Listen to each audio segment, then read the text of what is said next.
Social Security pays out more than $700 billion a year, but the system is headed for a crisis. Americans are living longer, but they're retiring earlier and saving less. Something in that equation has to give. With 70 million baby boomers headed towards retirement, the government is confronting a painful reality. We as a country have made promises we can't keep.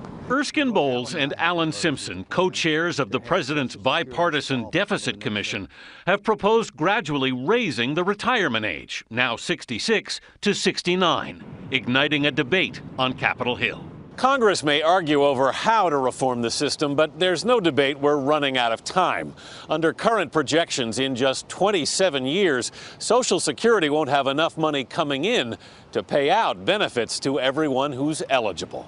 Today, there are nearly 3 workers for each Social Security beneficiary. By 2035, there will be only 2.1. This Social Security measure.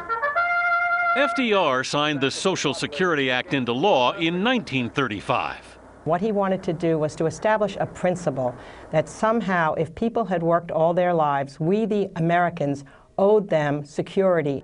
Historian Doris Kearns Goodwin says another intention was to get older workers to retire so younger workers could get jobs. It's ironic that today we're in the opposite direction in wanting the older people to work longer so that we can afford to keep paying them. Social Security was originally designed as insurance against poverty for people in old age. Today, Social Security is paying more and more benefits to people who are essentially middle-aged and middle or high income. In 1950, the typical retiree didn't claim Social Security until age 68. Today, the average claiming age is 63, when typically a retiree has another 20 years to live. Do you think we have to raise the retirement age? Well, I think it's one of the easier things to do to make this thing work, but we shouldn't do it on current seniors. Wisconsin Republican Paul Ryan will head the House Budget Committee in the next Congress. After the retirement age reaches 67, what I would propose is to have the retirement age pegged to longevity.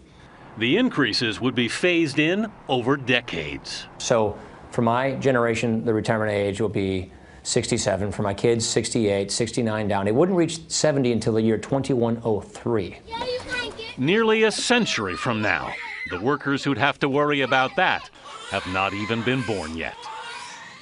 A government study did raise a red flag last week, warning that raising the retirement age would hurt poorer workers the most and increase disability claims by those elderly unable to work. Katie? And Anthony, what about people who have very physical jobs Yeah, sure. and they have to retire earlier? Most of these proposals would create a special category for them. The deficit commissions, for example, would create what they call a hardship exemption for those who are unable to work beyond 62. And raising the retirement age alone is not going to solve all the problems with Social Security. No, hard to believe, but that's not enough.